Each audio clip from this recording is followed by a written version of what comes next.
Yes, good morning everyone. Good morning. Good morning Saurav, Ramjo, Lalit, Ritesh, Vaishnavi. सबको very very good morning. Vipul, good morning. Saddam, Rahul, Vimlesh, Mintu Baba, good morning. पहले तो आज conjunction खत्म करूंगी. Okay, first of all let us complete conjunction and then फिर close test और word power पे चलेंगे. आई नो अभी बी वाला वर्ड बचा हुआ है. ओम, अभिषेक, अभी बी वाला वर्ड बचा हुआ है. ओके, पहले आज कंजंक्शन को खत्म कर लेते हैं.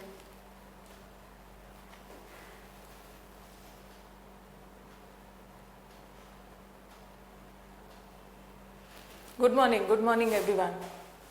विवेक, good morning.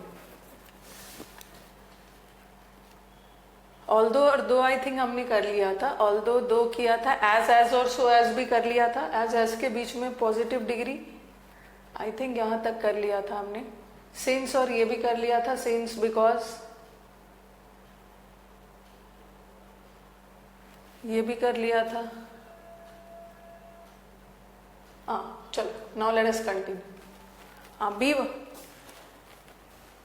Okay, good morning everyone. Reena, good morning. Okay, चलो आगे बढ़ते हैं. द रीजन के साथ इतना दूर हमने कर लिया था. ओके, लेट अस फटाफट आज हम कंजंक्शन हम लोग खत्म करेंगे ताकि मैं आपको शीट्स प्रोवाइड कर दूं. द रीजन के साथ द रीजन क्या बताता है? द रीजन कारण बताता है. तो द रीजन के साथ बिकॉज नहीं आता है. ठीक है, द रीजन के साथ बिकॉज नहीं आएगा और द रीजन के साथ ड्यू टू भी नहीं आता, because due to also denotes reason. If the word reason is already denoting reason, अगर जो वर्ड रीजन है ये ऑलरेडी कारण बता ही रहा है तो फिर इसके साथ बिकॉज और ड्यू टू नहीं लगाओ. बिकॉज और ड्यू टू में क्या डिफरेंस है बताना एक बार. What is the difference between because and due to? Because also denotes reason, कारण, and due to also denotes reason. But what is the difference? Difference क्या है?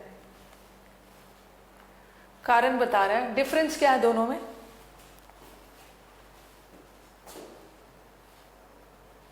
अच्छा, अन अकेडमी पे मेंस प्रैक्टिस बैच 1 मंथ का सब्सक्रिप्शन ले लिया है. अच्छी बात है. चलो आज से शुरू है. आज से तो मेंस का बैच शुरू है.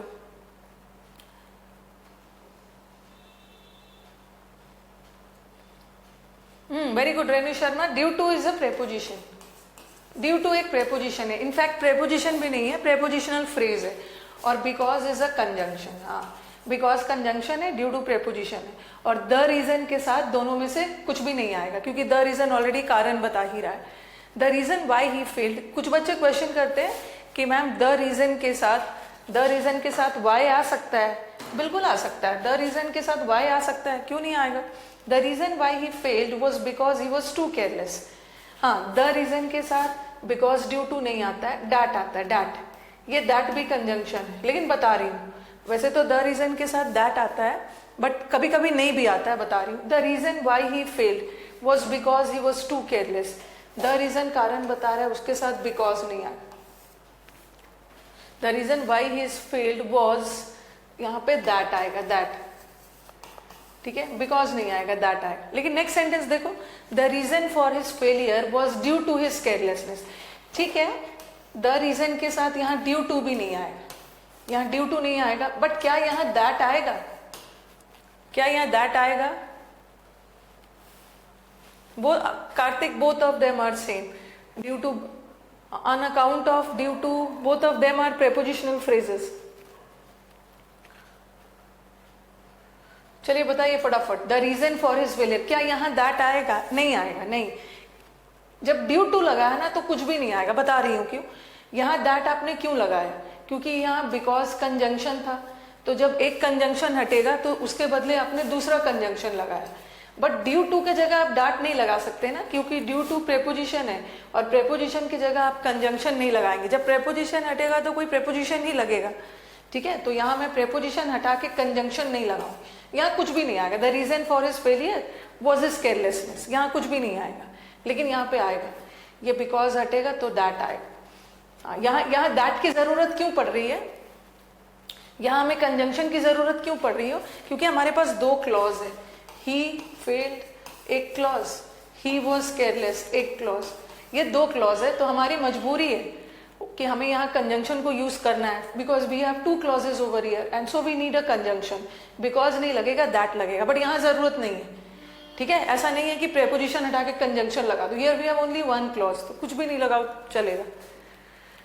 Next, the reason why he was rejected was because he was too young. यहाँ भी वही एरर है, द रीजन के साथ बिकॉज नहीं लगेगा, कंजंक्शन दैट लगेगा ना। कॉमा की भी जरूरत नहीं है, ठीक है। The reason for his failure, comma की जरूरत है ही नहीं।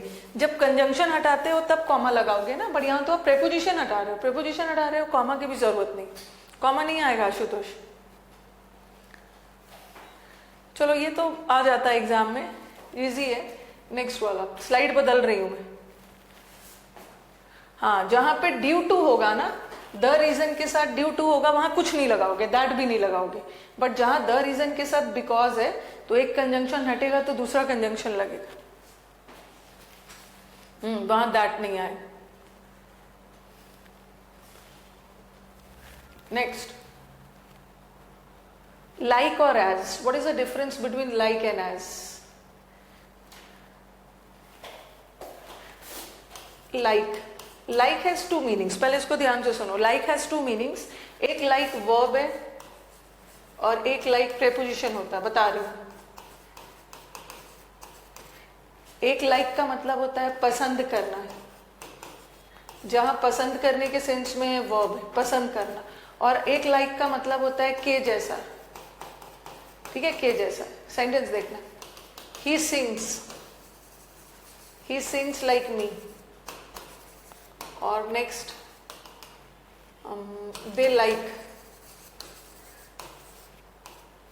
they like to watch movies। पहला वाला लाइक क्या है?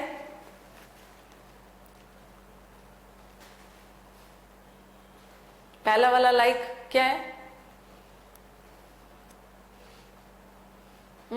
he sings like me। यहाँ लाइक का मतलब क्या है? he sings like me, वो मेरे जैसा गाता है, के जैसा, के जैसा का मतलब है। और एक ही दे लाइक मतलब पसंद करना। ये लाइक तो वर्ब हो गया, ये सब्जेक्ट है और हर सब्जेक्ट को एक वर्ब चाहिए, तो यहाँ का लाइक वर्ब हो गया, यहाँ का लाइक वर्ब है। और यहाँ का लाइक प्रेपोजिशन है, he sings like me। मी क्या है? प्रोनाउन। और प्रेपोजिशन किसके पहले आता है? नाउन या प्रोनाउन के पहले। तो ऊपर वाला सेंटेंस में like is a preposition and नीचे वाला सेंटेंस में लाइक इज अ वर्ब। और जो लाइक, जिस लाइक का मतलब पसंद करना है ना, उसका उल्टा होता है डिसलाइक नापसंद करना, इसका उल्टा होता है, ठीक है, ऑपोजिट है। लाइक का ऑपोजिट है डिसलाइक। वीडियोस वगैरह को डिसलाइक कर देते हो आप, पसंद नहीं करना। और जिस लाइक का मतलब होता है के जैसा, उसका ऑपोजिट होता है अनलाइक। अनलाइक का मतलब है के जैसा नहीं, ओके। जिस लाइक का मतलब है पसंद करना, उसका उल्टा अनलाइक, जिस लाइक का मतलब है पसंद करना, उसका उल्टा डिसलाइक। और जिस लाइक का मतलब है के जैसा, उसका है अनलाइक। अनलाइक का मतलब है के जैसा नहीं, के जैसा नहीं। सेंटेंस मैंने लिखा, unlike his brother he is smart. Unlike his brother, वो अपने भाई की तरह नहीं है, वो स्मार्ट है। इसका मतलब है भाई बेवकूफ है, भाई के जैसा नहीं है, ही स्मार्ट है, ठीक है। अब बताओ यहाँ का अनलाइक क्या है? यहाँ का अनलाइक प्रेपोजिशन है या वर्ब है? जहां लाइक वर्ब के सेंस में है, उसका ऑपोजिट डिसलाइक, और डिसलाइक भी वर्ब है, ठीक है। और जहां प्रेपोजिशन के सेंस में है, उसका के जैसा लाइक, तो अनलाइक भी preposition. Unlike is a preposition है, यस। हाँ, तो this is the difference between like. दो लाइक का दो मीनिंग है, और एक डिसलाइक और एक अनलाइक। ओके, ये तो मैंने ये डिफरेंस बताया। प्रेपोजिशन है, यस। अनलाइक हिज ब्रदर के पहले आया है, प्रेपोजिशन है, ओके। अब मुझे आपको सेंटेंस ये बताना था, लाइक अनलाइक नहीं है, क्योंकि ये तो आप लोग पूछते हो तो मैं बता देती हूँ कि लाइक और डिसलाइक और अनलाइक में क्या डिफरेंस है, ठीक है। अभी मुझे आपको डिफरेंस बताना है लाइक और एज में, दोनों में डिफरेंस क्या है। ठीक है, दोनों में डिफरेंस क्या है? ये जो लाइक है, लाइक इज अ प्रेपोजिशन, मैं के जैसा के सेंस में यूज कर रही हूँ, ठीक है, एज अ वर्ब यूज नहीं कर रही हूँ, के जैसा। लाइक इज अ, यहीं पे लिख दे रही हूँ, लाइक इज अ प्रेपोजिशन और एज इज अ कंजंक्शन। दोनों का मतलब सेम है, ठीक है, दोनों का मतलब सेम है। लाइक का मतलब भी के जैसा और एज का मतलब भी के जैसा, दोनों का मीनिंग सेम है, बट दोनों में डिफरेंस क्या है कि लाइक एक प्रेपोजिशन है और प्रेपोजिशन के तुरंत बाद क्या आता है? नाउन या प्रोनाउन, ठीक है। तो इसको रटने की बिल्कुल भी जरूरत नहीं है, बता रही हूँ रिशु एज क्या होता है। लाइक प्रेपोजिशन है, इसलिए प्रेपोजिशन के तुरंत बाद नाउन या प्रोनाउन आता है, बट एज क्या है? एज इज अ कंजंक्शन और एज के साथ क्लॉज चाहिए। क्लॉज मतलब सब्जेक्ट और वर्ब का कॉम्बिनेशन, सब्जेक्ट और वर्ब का कॉम्बिनेशन चाहिए। ही सिंग्स लाइक मी, ये सेंटेंस देखो, ये दोनों सेंटेंस का meaning is same. He sings like me, वो मेरी तरह गाता है, और the second sentence also conveys the same meaning, जैसा मैं गाता हूं वैसा वो गाता है। The only difference is in the structure. Since like is a preposition, तो प्रेपोजिशन के तुरंत बाद कोई नाउन प्रोनाउन आएगा, this is a pronoun. But अगर मैं ऐसा लिखती ना, he sings as me, he sings as me, this would have been wrong, this would have been wrong because as is a conjunction, और conjunction बहुत वफादार topic है, as conjunction है, and conjunction is a very faithful topic, वो phrase को phrase से जोड़ेगा, clause को clause से जोड़ेगा। तो यहाँ पे subject और verb है, subject में verb मिलके clause बना रहा है। अगर ये conjunction है तो एक दूसरा clause चाहिए ना, दूसरा क्लॉज चाहिए, तो इसको आप ऐसे भी सुधार सकते हो, जैसे आप लाइक लगा के भी सुधार सकते हो। लाइक लगा दिया, ही सिंग्स लाइक मी, तो करेक्ट हो गया। बट अगर एज रखना है ना, तो बगल में क्लॉज लाना होगा। क्लॉज लाने के लिए सब्जेक्ट और वर्ब दोनों लाना होगा। तो ही सिंग्स एज, मैंने लिख दिया, ही सिंग्स एज आई लगा दिया, और आई लगाने पे भी क्लॉज नहीं बना ना, डू, सब्जेक्ट और वर्ब आ गया, अब ये क्लॉज हो गया। He sings as I do, तो एज के हमेशा बाद एक क्लॉज आएगा, सब्जेक्ट और वर्ब, बट लाइक के बाद कोई नाउन प्रोनाउन आ जाए। ओके, एज के बाद कोई नाउन प्रोनाउन नहीं आएगा, उसके साथ एक वर्ब आना जरूरी है, तभी तो वो जाके क्लॉज बनेगा, तभी तो जाके कंजंक्शन बनेगा, एक क्लॉज को दूसरे क्लॉज से जोड़ेगा। अभी मैं सेंटेंसेस दे रही हूँ। She enjoys all types of music as I do, ये भी सही है। एज के बाद सब्जेक्ट वर्ब चाहिए, क्लॉज, करेक्ट है, this is correct. Next sentence देखिए, you have to do it just like I have done it, जैसे मैंने किया है वैसे आपको भी करना है। You have to do it just like he sings like I do, like नहीं होगा प्रेम कुमार, लाइक नहीं होगा, क्योंकि लाइक तो प्रेपोजिशन है ना, लाइक मी करोगे। You have to do it just like I have done it, ठीक जैसा मैंने किया है ठीक ऐसे आपको भी करना है। यहाँ पे एज आएगा, एरर यहाँ पे एज, क्यों? क्योंकि एज के बाद एक क्लॉज चाहिए ना, देखो सब्जेक्ट वर्ब मिलके क्लॉज, सब्जेक्ट वर्ब मिलके क्लॉज, और दोनों क्लॉज को जोड़ रहा है ये as.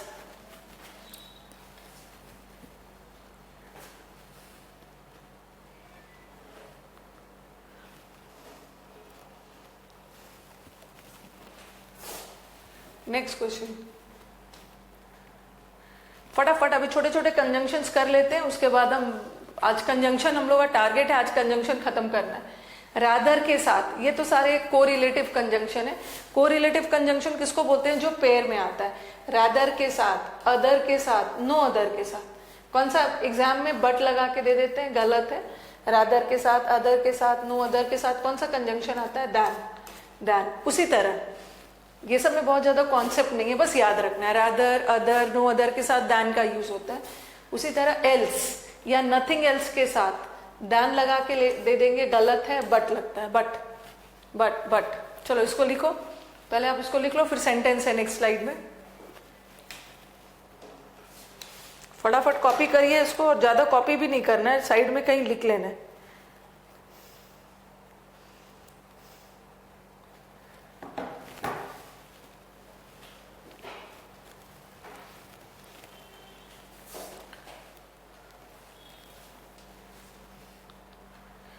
I have no other claim, claim का मतलब होता है दावा, अपनी संपत्ति उसके पास। I have no other claim but his wealth, संपत्ति के अलावा दावा करने के लिए कुछ भी नहीं है। कहां पे एरर? एरर कहां पे? जस्ट भी लगा दोगे, just as I have done, just भी लगा दोगे, उससे कोई फर्क नहीं पड़ता। ये जस्ट क्या है? ये जस्ट एडवर्ब है, जस्ट भी लगा दोगे उससे कोई दिक्कत नहीं।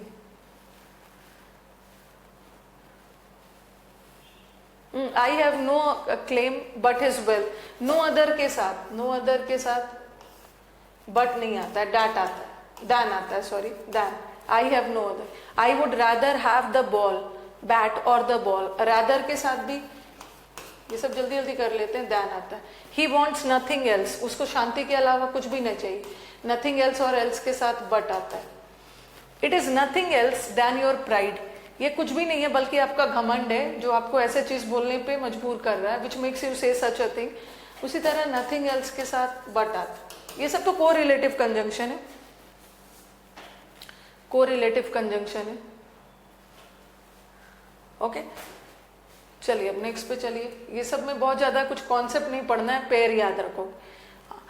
फिर ये देखो, no use of the conjunction that before interrogative words like who were.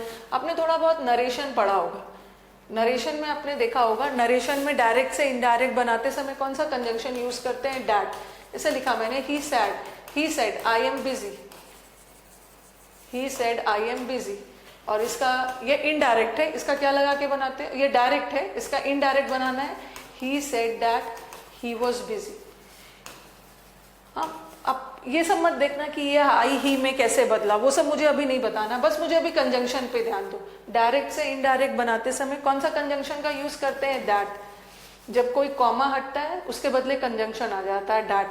Her direct से इनडायरेक्ट बनाते समय दैट कंजंक्शन का यूज करते हैं। बट इंटरोगेटिव फैमिली में जो WH फैमिली होते हैं, WH फैमिली मतलब व्हाट, हाउ, व्हेन, ये सब में दैट का यूज नहीं होता है। ये तो इंटरोगेटिव नहीं है ना, ये तो प्रश्नवाचक नहीं है, ये तो नॉर्मल सेंटेंस। इसे लिखा मैंने, he said what are you doing, ये प्रश्नवाचक आ गया। बट प्रश्नवाचक में कभी कभी इफ और वेदर का भी यूज होता है, वो हम नरेशन में पढ़ेंगे, वो यस नो क्वेश्चन में। अभी बस यहाँ पे देखो आप, ही आस्क्ड, ये सब ध्यान मत देना कि सेड आस्क्ड में कैसे बदला, ये हम लोग नरेशन में पढ़ेंगे। बस अभी देखो, he asked that what I was doing. अभी ये गलत है, यहाँ पे दैट का यूज नहीं हो, यहाँ तो दैट का यूज गलत है, बट यहाँ दैट का यूज, यहाँ का दैट का यूज करेक्ट है, बट यहाँ दैट का यूज गलत है। कोई भी WH वर्ड, ठीक है, कोई भी WH वर्ड के पहले दैट का यूज नहीं होता है।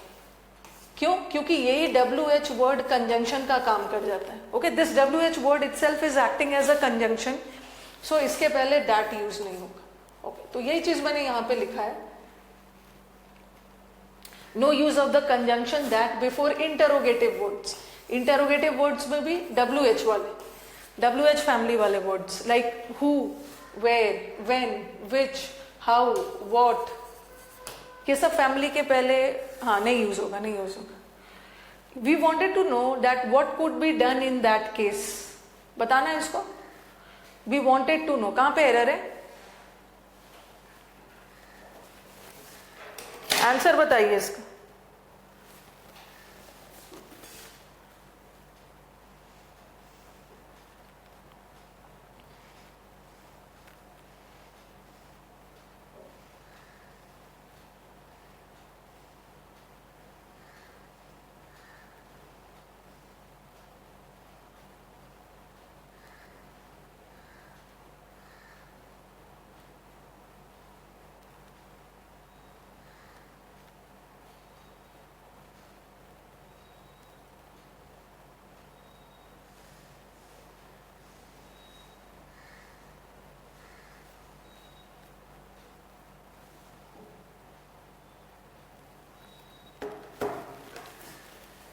दैट नहीं होगा, वी वॉन्टेड टू, देखो कोई भी WH वर्ड के पहले दैट का यूज नहीं हो।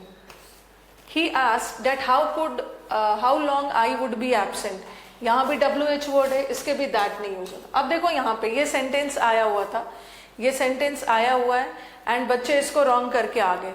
He said that when he was a child, उसने कहा कि जब वो चाइल्ड था तो वो अपनी मदर की हेल्प किया करता था। अब स्टूडेंट ने देखा कि ये भी तो WH वर्ड है, और WH वर्ड के पहले दैट का यूज नहीं होता है, यहाँ पे वो एरर करके आ गया, बट ये सेंटेंस करेक्ट है।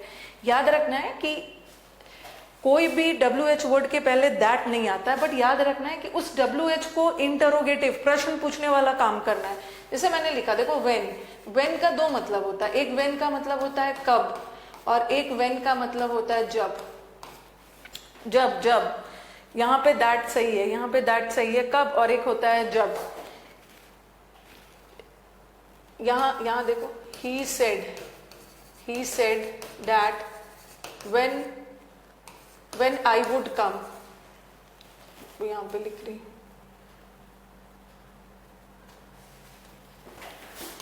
he asked that when I would come, और he said that when I was a child I was afraid of, ऐसा कुछ है, I was afraid of ghosts। अब दोनों when देखो, यहाँ when के पहले that गलत है। He asked, उसने पूछा कि मैं कब आऊंगा, उसने पूछा, तो यहाँ का WH इंटरोगेटिव का काम कर रहा है। asked, उसने मुझसे पूछा, हाँ उसने मुझसे पूछा, ठीक है, तो यहाँ का WH इंटरोगेटिव वर्ड का काम कर रहा है, प्रश्न पूछने का, तो यहाँ दैट नहीं होगा, बट यहाँ तो करेक्ट है। यहाँ प्रश्न नहीं पूछ रहा है, यहाँ तो कंडीशन रखी जा रही है। ही सेड, जब मैं चाइल्ड था तो मैं अपनी मदर की मैं भूत से डरता था, तो यहाँ WH वर्ड कोई क्वेश्चन नहीं पूछ रहा है, इसके साथ दैट लगेगा, बट यहाँ का WH वर्ड क्वेश्चन पूछने के सेंस में यूज हो रहा है, दैट नहीं होगा। ओके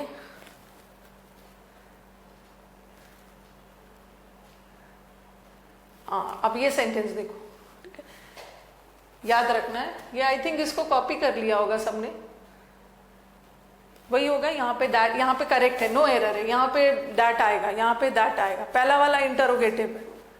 ओके, अब नेक्स्ट सेंटेंस पे चलो। आई थिंक इसको कॉपी कर लिया होगा, स्लाइड बदल रही हूँ, बैक स्लाइड ले आई मैं।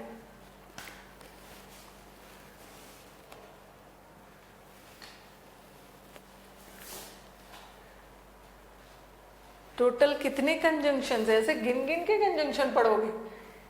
हाँ, अब नेक्स्ट सेंटेंस आ जाओ। शेल्डम, अगर मैंने लिखा ही शेल्डम, इसको सेल्डम नहीं पढ़ोगे, शेल्डम ही पढ़ोगे, H नहीं है, फिर भी प्रोनाउंसिएशन इसका वही है। He seldom comes on time.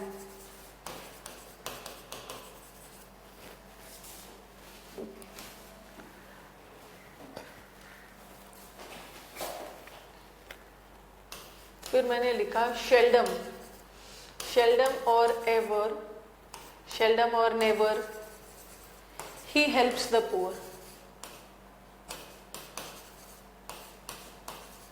He helps the poor. ठीक है, सेंटेंस देखना आप। ओके, शेल्डम और never he helps the poor, sentence देखना। ये दोनों शेल्डम में आपको क्या क्या डिफरेंस दिख रहा है?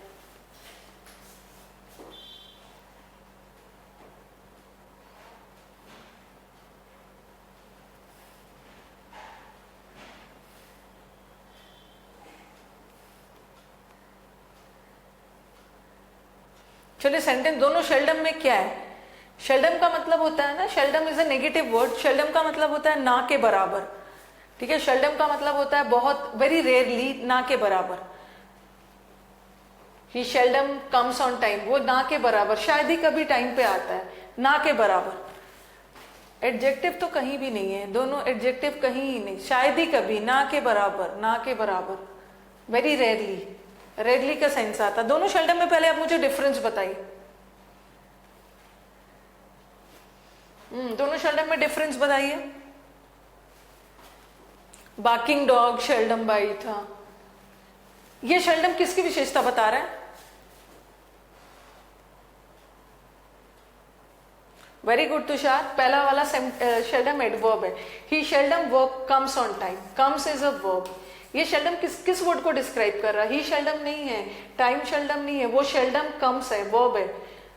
कम्स की विशेषता बता रहा है, so this is an adverb. इसको मैं एडवर्ब में आपको पढ़ाऊंगी, this is an adverb of frequency. Verb की विशेषता बता रहा है, so this is an adverb. And what about this seldom? ये शेल्डम, हाँ, ये शेल्डम और मिलके, ये जो और, हाँ, शेल्डम और यहाँ पे शेल्डम के साथ जो और लगा है ना, ये और दो चीज को जोड़ रहा है। किसको किसको जोड़ रहा है? वेरी गुड, किसको किसको जोड़ रहा है?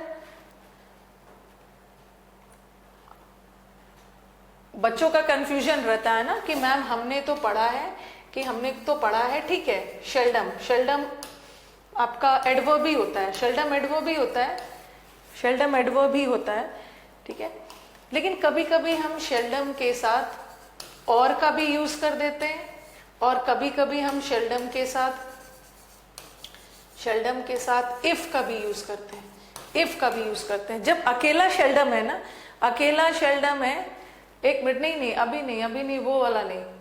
जैसे आप बोल रहे हो ना कि शेल्डम से सेंटेंस स्टार्ट होगा तो इन्वर्जन होता है, ऐसा तब होता है जब शेल्डम से सेंटेंस स्टार्ट हो। अभी मैं बता रही हूं, ठीक है। अभी आप सेंटेंस को ध्यान से देखो। शेल्डम के साथ जरूरी नहीं है कि हमेशा शेल्डम के साथ और या इफ लगेगा ही। और या इफ तब लगता है जब हम दो चीज को जोड़ते हैं, बट यहाँ पे कोई भी दो चीज जुड़ नहीं रहा है तो यहाँ नहीं लगाओ, ठीक है। शेल्डम का मतलब होता है ना के बराबर, बहुत कम। अब ये सेंटेंस देखना,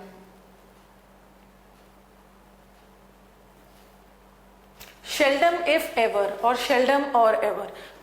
कभी कभी शेल्डम वर्ड के साथ इफ कंजंक्शन आता है, और कभी कभी शेल्डम के साथ और कंजंक्शन आता है, ठीक है। शेल्डम के साथ और कंजंक्शन आता है।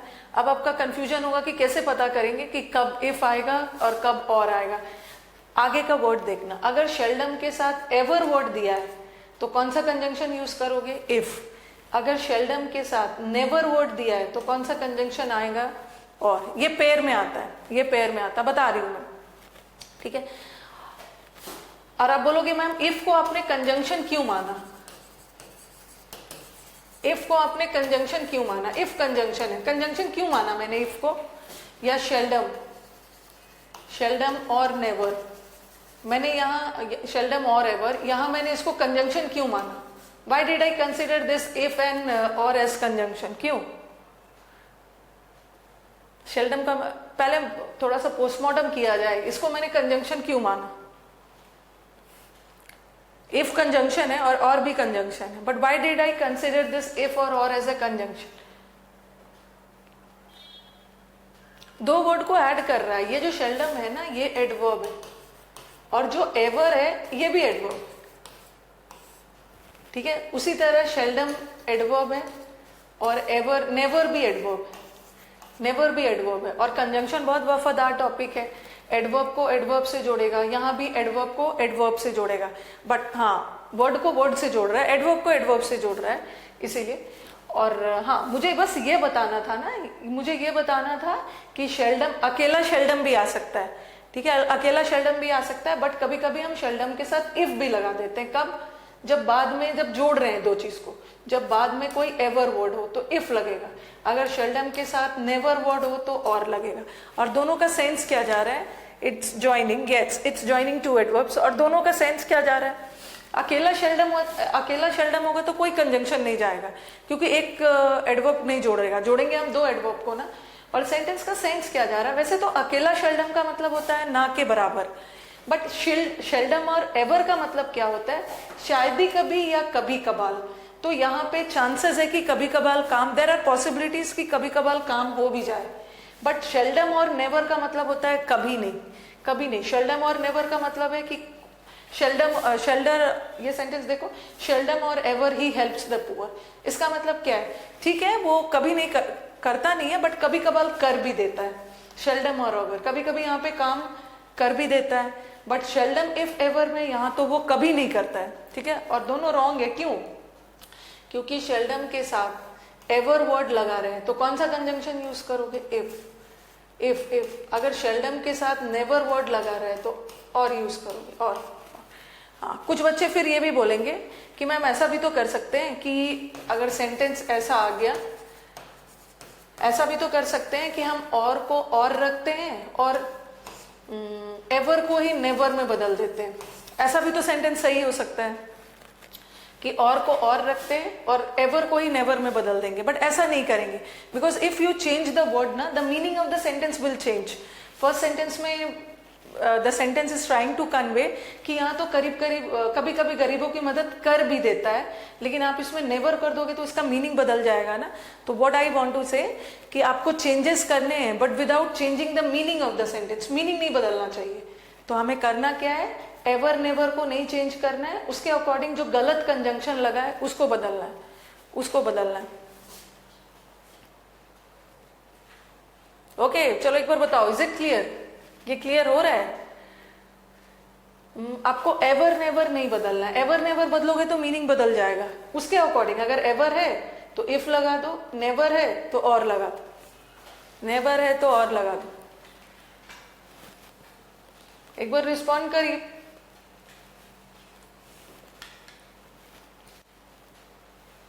Because you have to make the changes, you have to make the grammatical changes, but only on the condition that you don't have to change the meaning of the sentence. Meaning नहीं बदलना चाहिए, meaning नहीं बदलना चाहिए। Okay हाँ, लेकिन कभी कभी सिचुएशन ऐसा भी आ जाता है ना, सिचुएशन, ये प्रीवियस पेपर का ही सेंटेंस है, ये देखो ये तो सही है, एवर आ गया, एवर आ गया तो इफ लगा दो, नेवर आ गया तो और लगा दो। बट कभी कभी सिचुएशन ऐसा भी आ जाता है कि हमें, ठीक है चलो अगर मैंने बोला कि ये सेंटेंस को करेक्ट करो तो आप तो करेक्ट कर लोगे, एरर यहाँ पे है ये सोच के करोगे ना कि शेल्डम के साथ अगर एवर वर्ड आया है तो इफ लगाओ,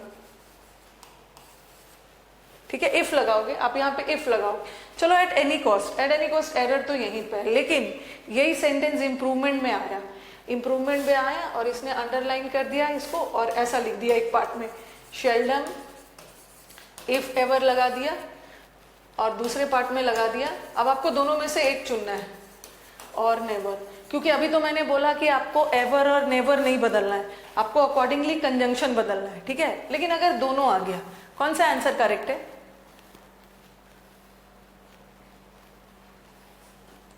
सपोज इंप्रूवमेंट आ गया और यहां तो चलो आपने सुधार दिया कि एरर इसमें, but suppose you have both the options before you, तब क्या करोगे अगर चुनना है दोनों में से? और यहां दोनों सही है, एवर के साथ इफ, नेवर के साथ और। In this sentence, just see the tense of the sentence. Just see, sorry, not tense. Just see the sense of the sentence. Sense देखो, seldom or ever have I turned away a beggar without giving him alms. Alms का मतलब होता है भिक्षा। ये बोल रहे हैं शायद ही कभी ऐसा हुआ है कि मैंने किसी भिखारी को बिना भिक्षा के वापस लौटाया है, बिना भिक्षा के वापस लौटाया है, शायद ही कभी ऐसा हुआ है। इसका मतलब है कि मैंने कभी ऐसा नहीं किया है, तो यहाँ नेवर का सेंस जा रहा है। तो आप क्या करोगे? ये वाला ऑप्शन चुन, शायद ही कभी ऐसा हुआ है कि अब आई टर्न अवे अ बेगर, किसी भिखारी को मैंने बिना भिक्षा के वापस लौटाया है। इसका मतलब है मैंने कभी नहीं लौटाया, हमेशा दिया है। तो यहाँ पे शेल्डम और एवर। तो sometimes the sense of the sentence को ध्यान में रखते हुए कभी कभी एवर नेवर को भी बदलना होता है। शेल्डम और नेवर, गुड।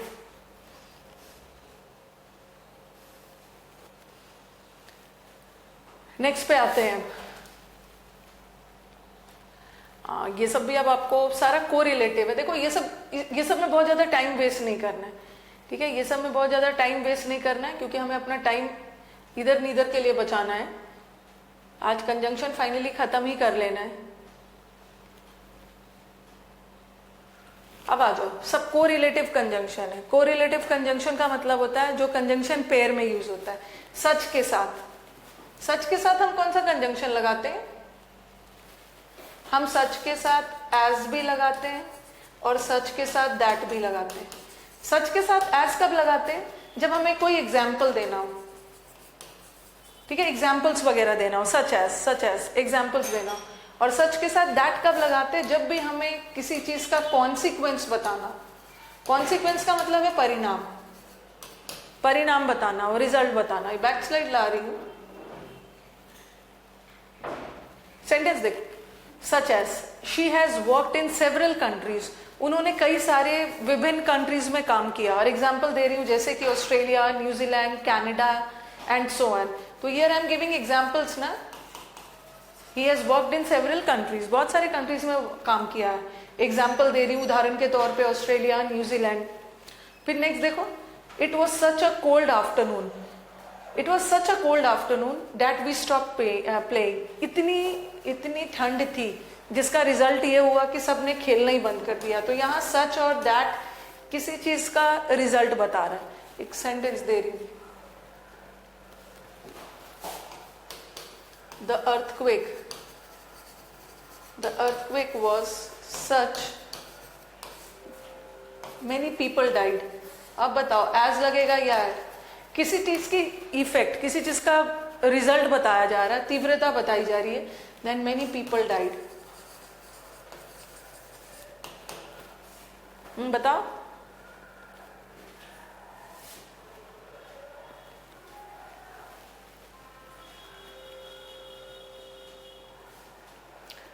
The earthquake, ई लगा दे। The earthquake was such that as many people died।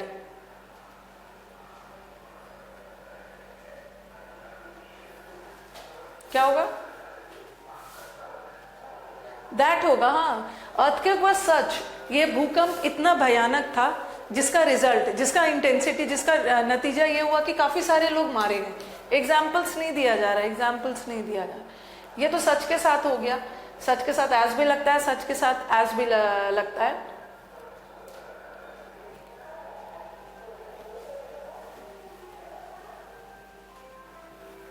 अब सो और दैट पे आओ। सो और दैट यहाँ पे थोड़ा सा आप अलग से एक जगह लिख सकते हो, जो कि मैंने स्लाइड में नहीं लिखा है। कभी कभी सो और दैट सेंटेंस में अलग अलग आता है, सच दैट की तरह। सच दैट की तरह सो दैट भी अलग अलग आता है, और वहां पे रिजल्ट बताता है, परिणाम बताता है, ठीक है। लेकिन कभी कभी सेंटेंस में सो दैट एक साथ आता है, और जब सेंटेंस में सो और दैट एक साथ आ गया तो वहां रिजल्ट नहीं बताता है, वहां का सो दैट पर्पस बताता है। Purpose it denotes purpose. लिख रही हूं मैं। He was so happy that he forgot to bring his documents।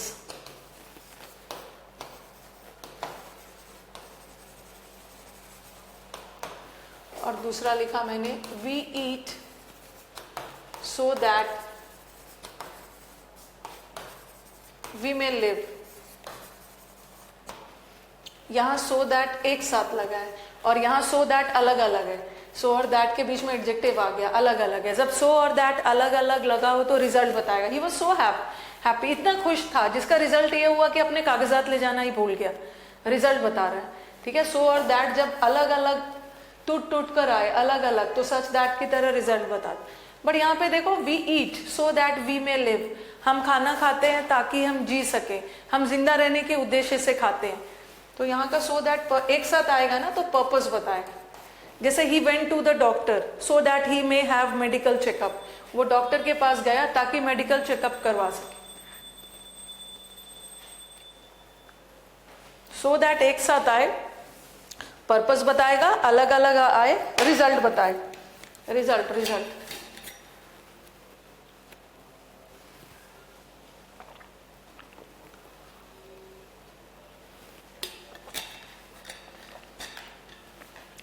जय श्री कृष्णा सुनील गुप्ता।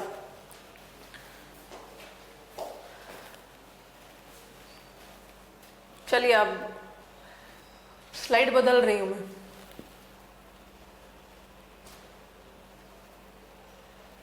आप इसको नोट डाउन कर सकते हैं। She has worked in several countries. ये आई थिंक इसको नोट कर लिया होगा। It was such a cold afternoon, the afternoon was so cold that we stopped playing।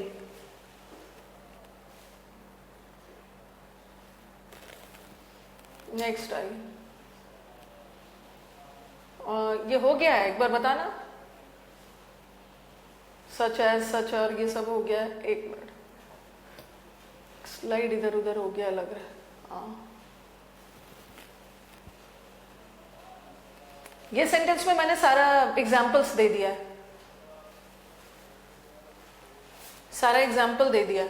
The man spoke with such a passion, man ने इतने passion से बोला कि all the listeners were moved, सारे लिसनर्स के आंखों में आंसू आ गए। मैन ने इतने पैशन के साथ बोला, जिसका रिजल्ट ये हुआ।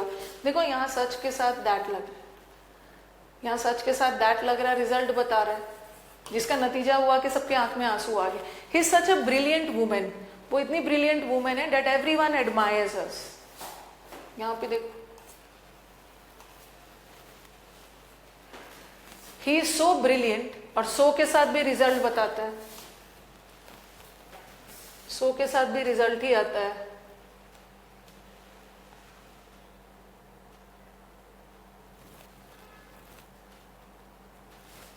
सो ब्रिलियंट, सो के साथ दैट।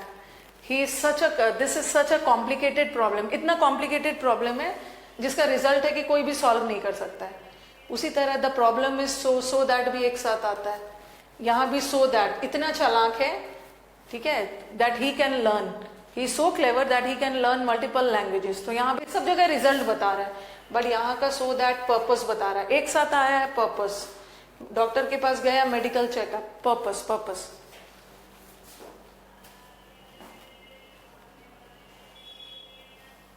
उसको नोट करिए फटाफट, बस याद रखना है, जहां सो दैट वहां पर्पस, और सो दैट अलग अलग रिजल्ट, और सच के साथ दैट आया रिजल्ट, सच के साथ एज आया एग्जाम्पल्स, एग्जाम्पल्स के लिए।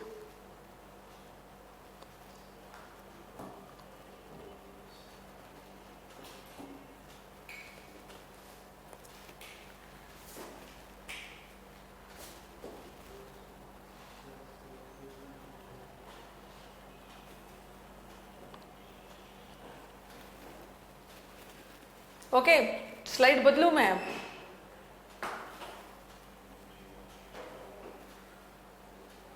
Both of them Siddhi, both of them they convey the same meaning, such that और सो दैट।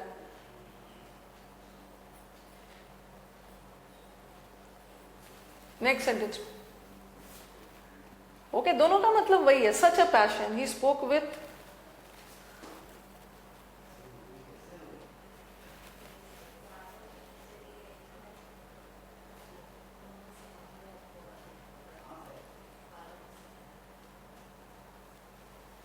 ठीक है। अब चलो नेक्स्ट वाला सेंटेंस देख लो। अब बहुत इंपॉर्टेंट है, ताकि हाँ बहुत इंपॉर्टेंट है, थोड़ा सा ध्यान से सुनोगे, ये बहुत जगह आपको हेल्प करेगा। एरर से भी ज्यादा फिलअप्स में एक जैसा वर्ड आ गया, क्योंकि कंफ्यूजन क्या है, कंफ्यूजन ये है कि मैम, अब आपके दिमाग में कंफ्यूजन आ सकता है कि सो के साथ भी तो दैट आता है और सच के साथ भी दैट आता है, और दोनों रिजल्ट ही बताता है। ये कंफ्यूजन आपके दिमाग में आ सकता है। ध्यान से सुनोगे, आप कमेंट्स कुछ भी नहीं करोगे, कि सो के साथ भी तो दैट आता है, और ऐसे सो के साथ ऐसा वाला दैट आया, तो चलो यहाँ तो क्लियर है, सो के साथ एक साथ दैट आ गया, तो ये तो पर्पस, ये तो पर्पस बता रहा है। सो के साथ दैट आया है, ये भी करेक्ट है, सच के साथ भी दैट आता है, ये भी करेक्ट है, ठीक है, दोनों करेक्ट है, दोनों करेक्ट है। लेकिन कैसे पता करेंगे कि कहाँ पे सो दैट लगाएंगे और कहाँ पे सच दैट लगाएंगे, क्योंकि दोनों रिजल्ट बता रहा है, ठीक है। कैसे पता करेंगे? सबसे पहले मुझे बताओ कि ये सच का पार्ट ऑफ स्पीच क्या है, ठीक है, दैट तो है यहाँ पे, सच का पार्ट ऑफ स्पीच क्या है? सच, सच बताना क्या है, याद रखना, अकेला सच है, अकेला सच है, सच मतलब ऐसे, अकेला सच है तो बॉयज होता है, सच बॉयज आर प्लूरल, और सच के साथ अ आ गया, सच अ बॉय इज।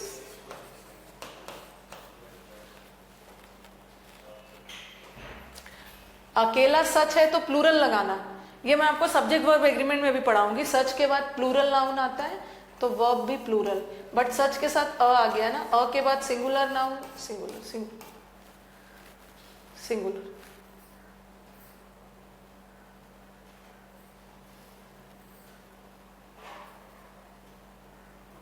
ओके, हाँ, अब सच का पार्ट ऑफ स्पीच बताइए। सच का part of speech, such, such preposition थोड़ी है, सच बॉयज की विशेषता बता रहा है ना, बॉयज नाउन है, कैसे बॉयज, ऐसे बॉयज, सच एडजेक्टिव है, सच एडजेक्टिव है, एडजेक्टिव, एडजेक्टिव, प्रेपोजिशन नहीं है, एडजेक्टिव है। ओके, नाउन की विशेषता बता रहा है, यहाँ भी नाउन की विशेषता बता रहा है, एक लड़के की, यहाँ बहुत सारे लड़के, एडजेक्टिव एडजेक्टिव। और व्हाट इज सो लिखा मैंने, ही इज सो, ऐसा लिख दिया, ही इज सो ब्यूटिफुल। नहीं, ही मत लगाओ, शी लगाओ, ही ब्यूटीफुल नहीं होते, शी इज सो ब्यूटीफुल। चलो बताओ यहाँ सो क्या है?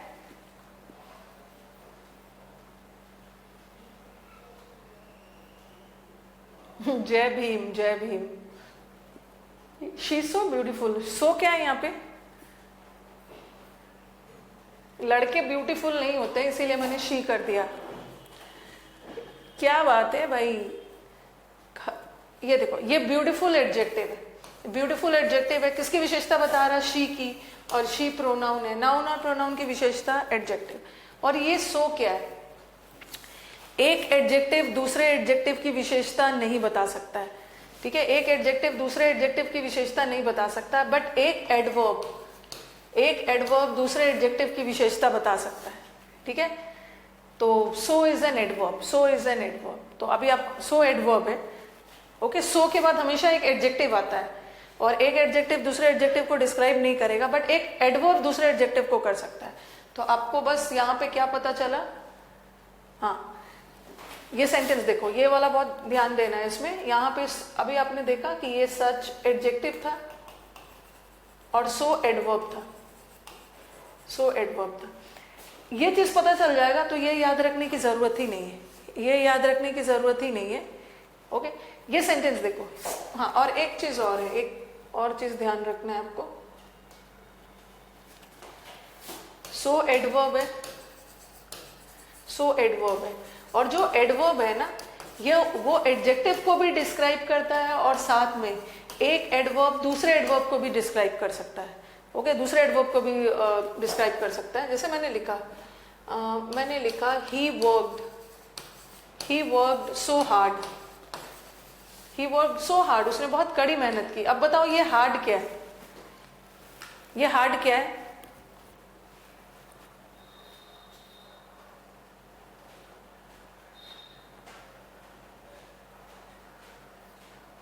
बताओ ये हार्ड क्या है? चलो अभी आशुतोष आप ही का आंसर दे रही, ये हार्ड क्या है? ही हार्ड है, ही ने वर्क हार्ड किया। अब बताओ ये हार्ड किसकी विशेषता बता रहा है? ही की बता रहा है या वर्ब की?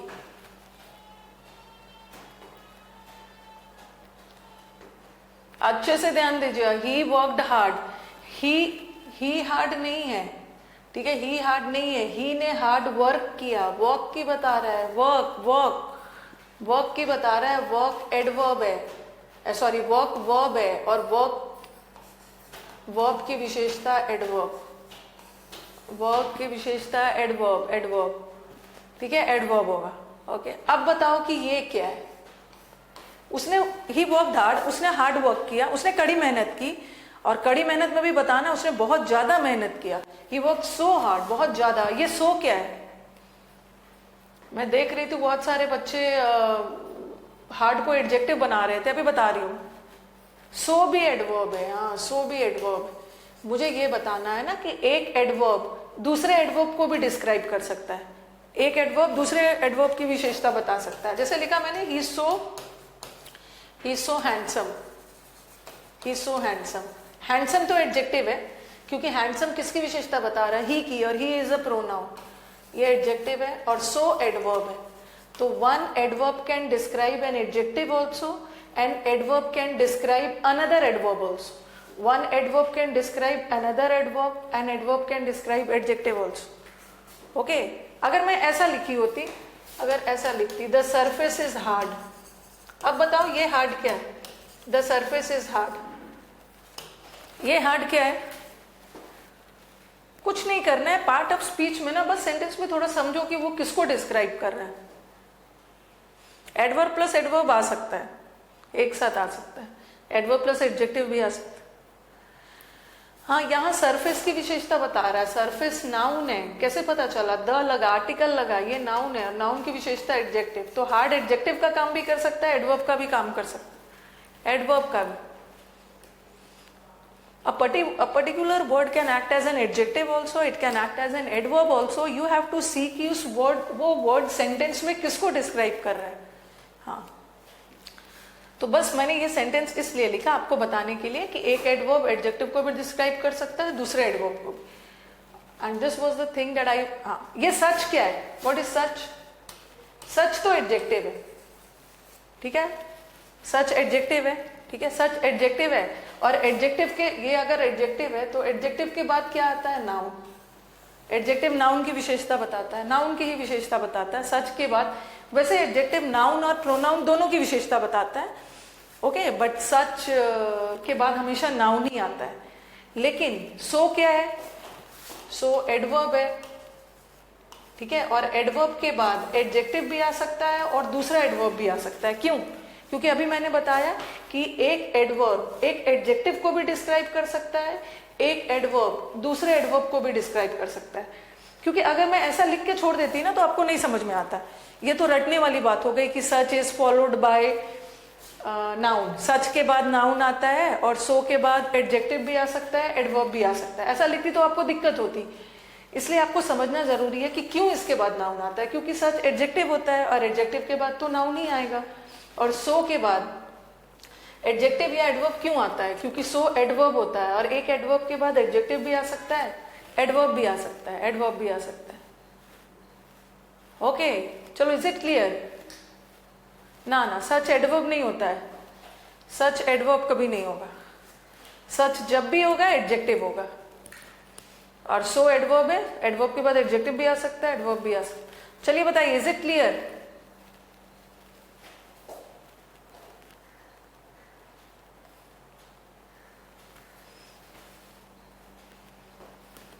ओके, चलो अब मुझे बताओगे.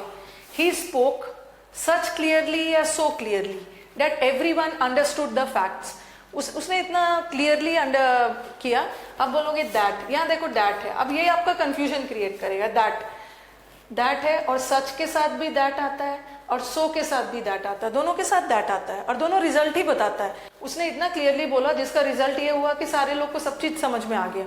दोनों जगह रिजल्ट बताया जा रहा है और सच भी दैट लेता है, सो भी दैट लेता है. बट दोनों में डिफरेंस क्या है? सच के बाद सच एडजेक्टिव है और सो एडवर्ब है. अब आपको डिसाइड करना है कि आपको एडजेक्टिव चाहिए या एडवर्ब चाहिए. बाद का वर्ड देखो, ये क्या है? ये क्लियरली क्या है? क्लियरली क्या है? What is clearly?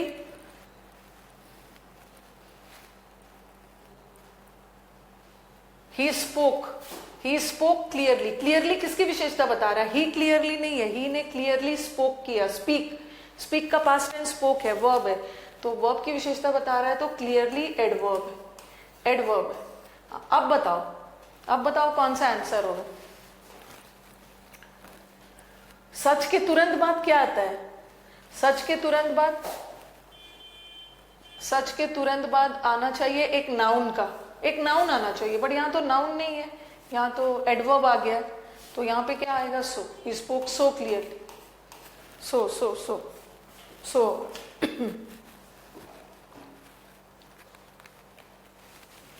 नेक्स्ट. अब तो यहाँ थोड़ा सा बताना होगा. ये कंफ्यूजन एरिया है. ये मैंने शायद आपको पहले कभी बताया भी है. इडियट और फुलिश में क्या डिफरेंस है? What is the difference between idiot and foolish?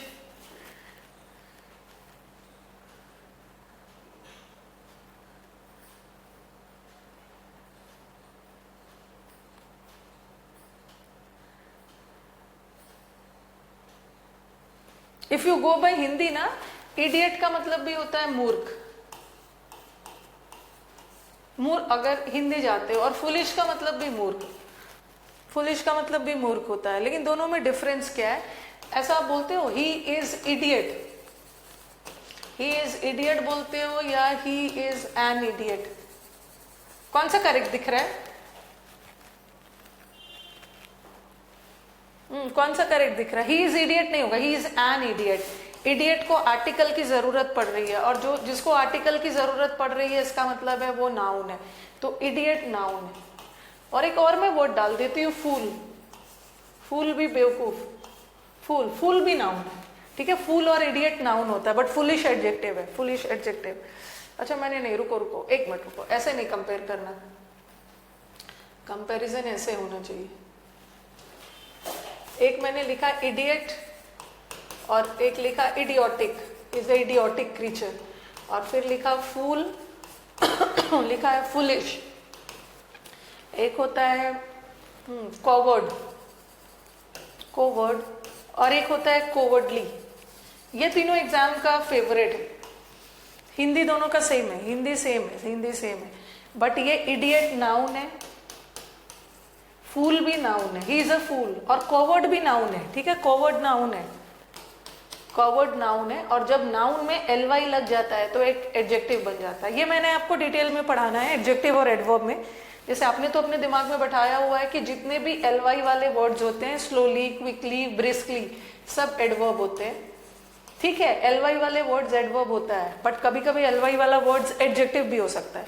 कब? जब नाउन में एलवाई लग गया तो वो एडजेक्टिव बन गया। उसे हम डिटेल में करेंगे, एडजेक्टिव और एडवर्ब करेंगे।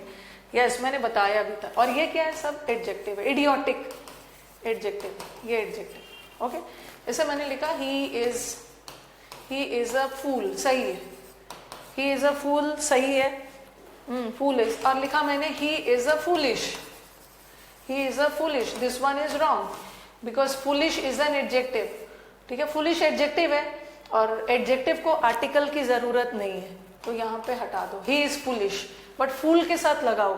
लेकिन अगर आपको यहाँ आर्टिकल रखने का मन है ना, ठीक है, एडजेक्टिव के साथ आर्टिकल रखने का मन है, तो बाद में कोई नाउन लगा दो, अब सही हो जाएगा। He is a foolish person हो सकता है, क्योंकि ये जो आर्टिकल लगा है किसके लिए लगा है? पर्सन के लिए। कैसा पर्सन? Foolish, adjective. बट अगर कोई नाउन नहीं रख रहे हो तो आर्टिकल भी नहीं लगाओ। ओके, उसी तरह फुलिश नाउन, कोवर्ड इज कायर, और कोवर्डली इज ऑल्सो कायर, but this is a noun and this is an adjective. This we will be doing when will do adjective. इससे रिलेटेड बहुत सारे एरर्स हम लोग करने वाले।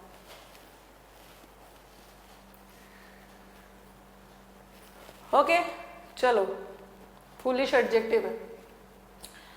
अब बताओ, he is so idiot that he doesn't know the capital of his own country. अब आप क्या सोचोगे?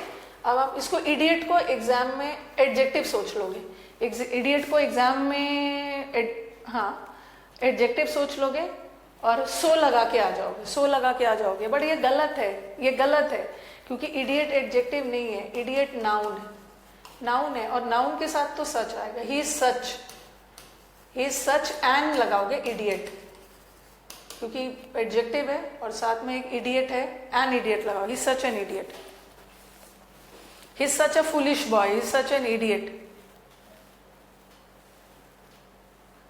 ओके, सो इडियट नहीं लगाओगे, ही सच एन इडियट।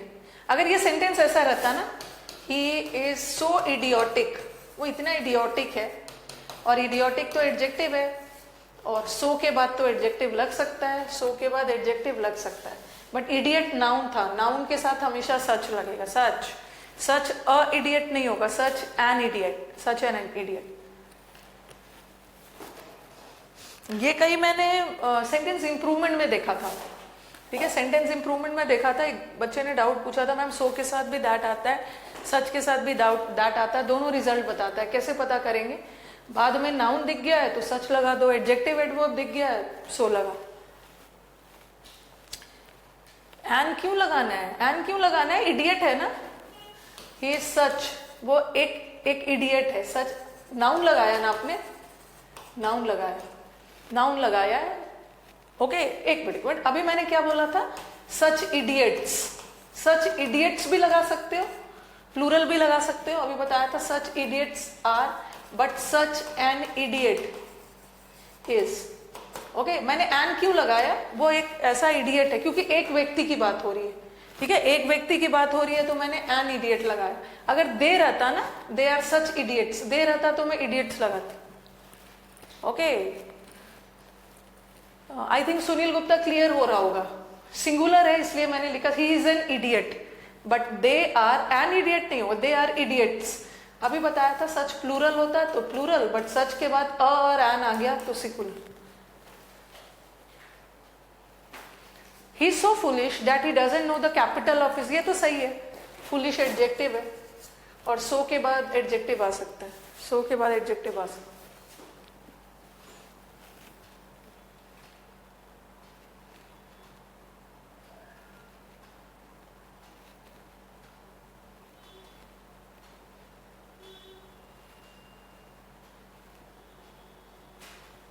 ये कर लिया हमने सच और सो के बीच का डिफरेंस, ठीक है। अब नेक्स्ट पे आते,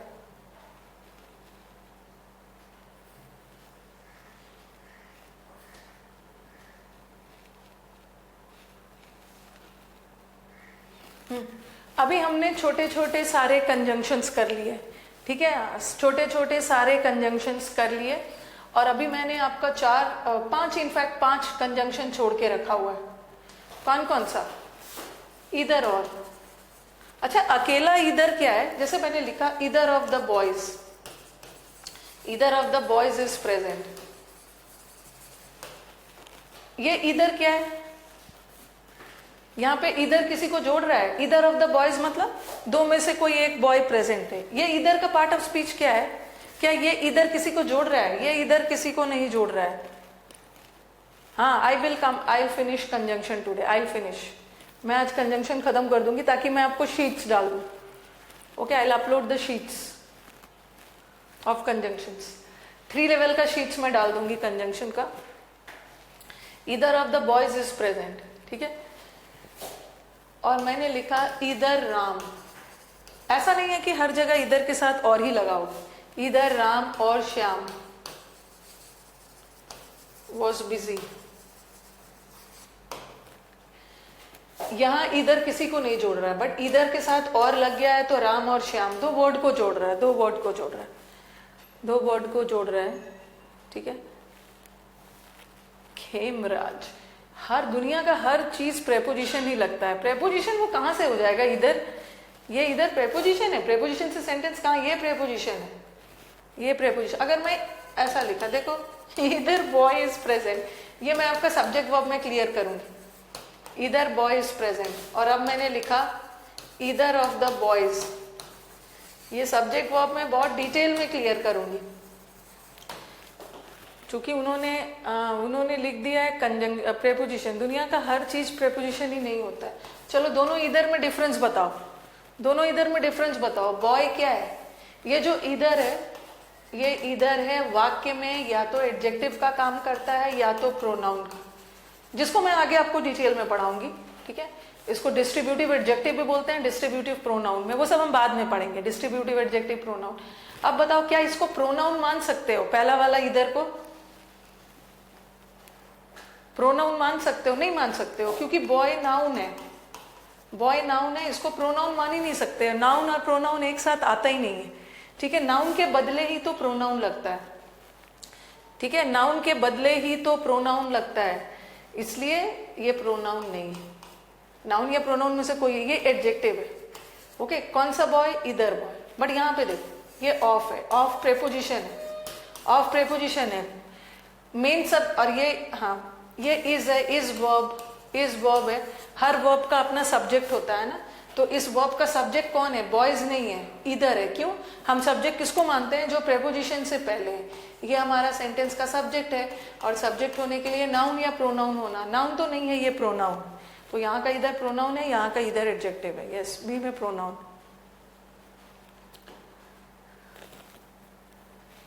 अब आ जाओ, हाँ, मैंने आपको बताया था इन्वर्जन, थोड़ा बहुत मैंने आपको वर्ब में थोड़ा बहुत, क्या बहुत डिटेल में पढ़ाया था।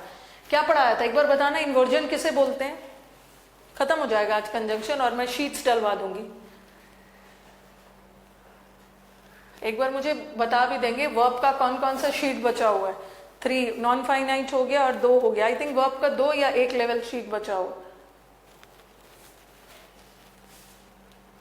इन्वर्जन किसे बोलते हैं ये मैंने आपको पढ़ा दिया है, बहुत डिटेल में वर्ब में पढ़ाया है।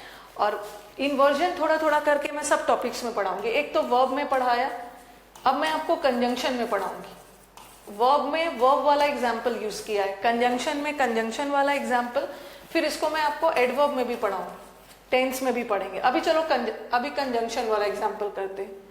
ठीक है, आप कंजंक्शन वाला एग्जाम्पल करते हैं। मैंने आपको क्या बोला था, इन्वर्जन किसे बोलते हैं, जब सब्जेक्ट से पहले वर्ब आ जाता है उसको इन्वर्जन बोलते हैं। When verb comes, generally sentence में सब्जेक्ट आता है फिर वर्ब आता है। Inversion has been coined from the word inverse.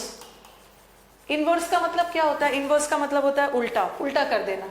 Generally sentence में पहले सब्जेक्ट आता है उसके बाद वर्ब आता है, बट उल्टा कब होता है, जब सब्जेक्ट से पहले वर्ब आ गया। सब्जेक्ट से पहले वर्ब आ गया उसको इन्वर्जन बोलते हैं। और जनरली इन्वर्जन किस टाइप ऑफ सेंटेंस में होता है, इंटरोगेटिव सेंटेंस। इंटरोगेटिव सेंटेंस की पहचान क्या है, क्वेश्चन मार्क सेंटेंस। ये सब हमने किया है। वर्ब 3 रिमेनिंग है, थर्ड वर्ब 3, बाकी सारा हो गया। अब सेंटेंस देखो, व्हेन ही विल कम, यहाँ सब्जेक्ट के बाद वर्ब आ रहा है, ये गलत है क्योंकि प्रश्नवाचक सेंटेंस में सब्जेक्ट से पहले वर्ब आना चाहिए। फिर देखो, how you did complete the word, गलत है क्योंकि इंटरोगेटिव सेंटेंस में सब्जेक्ट के पहले वर्ब आना चाहिए। ये सब मैंने आपको पढ़ा दिया। ओके, वर्ब में तो मैंने आपको पढ़ाया था।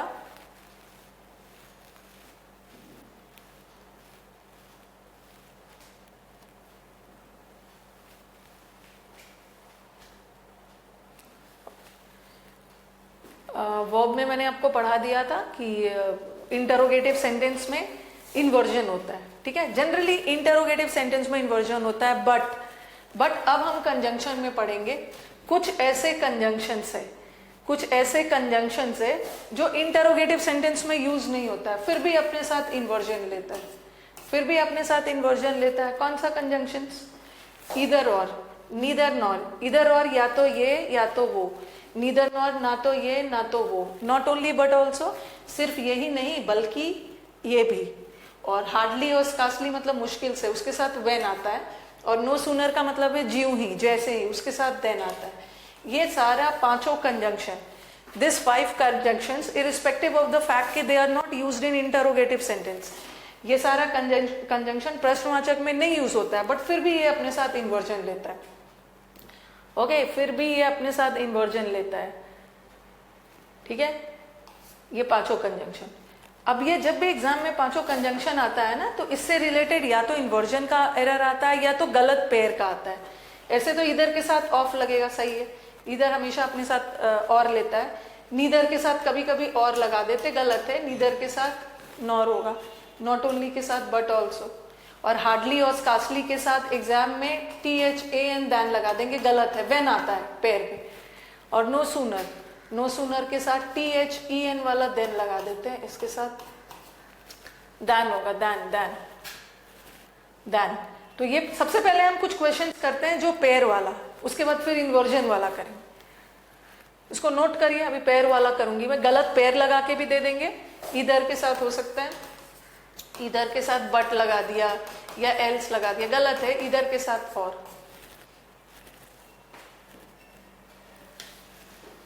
ये सब ध्यान रखिए, बार बार एक ही क्वेश्चन पूछ के अपना टाइम वेस्ट मत करिए कि वर्ब का आपको नोट्स बनाना है। आपको पूरा PDF का नोट्स नहीं मिलने वाला है, उतना आप सारे PPTs हैं।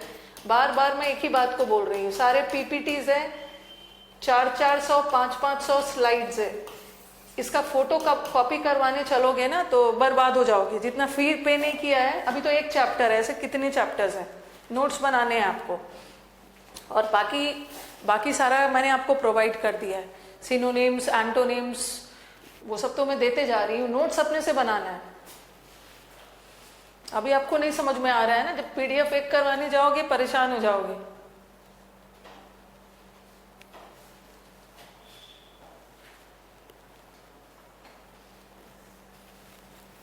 बिल्कुल होगा, कंडीशनल भी होगा, कंडीशनल क्यों नहीं होगा। मैं अभी पढ़ाते जा रही हूँ ना, अब देखोगे मैं कुछ कंडीशनल टेंस में पढ़ाऊंगी, कुछ कंजंक्शन में पढ़ाऊंगी, अलग अलग सब जगह पढ़ाऊंगी, फिर सारे कंडीशनल को एक जगह डाल दूंगी। नोटेड। नॉन फाइनाइट वर्ब का कृष्णेंदु प्रैक्टिस सेट दे दिया है मैंने। नॉन फाइनाइट वर्ब का प्रैक्टिस सेट दे दिया है और क्लास में सॉल्व भी करवा दिया है नॉन फाइनाइट का। कहाँ रहते हो सब? हाँ चलिए फटाफट बताइए। नीदर द ड्राउट, ड्राउट का मतलब सूखा, नीदर ड्राउट ने और द फेमीन ना, इसको अकाल बोलते हैं। ठीक है, ना सूखा ने ना अकाल। अकाल famine is shortage of food grains, जब अनाजों की कमी होती है। Food grains.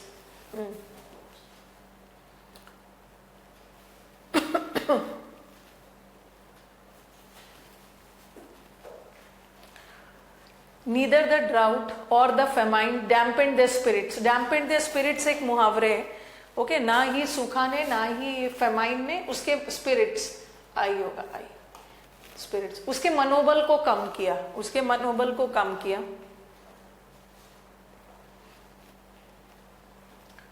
एरर कहां पे? नीदर के साथ नॉर आएगा, नॉर, नीदर के साथ नॉर आएगा, ओके। अच्छा, आप मुझे बोलोगे कि मैम इसमें इन्वर्जन क्यों नहीं किया? आपके दिमाग में ये क्वेश्चन आएगा ना।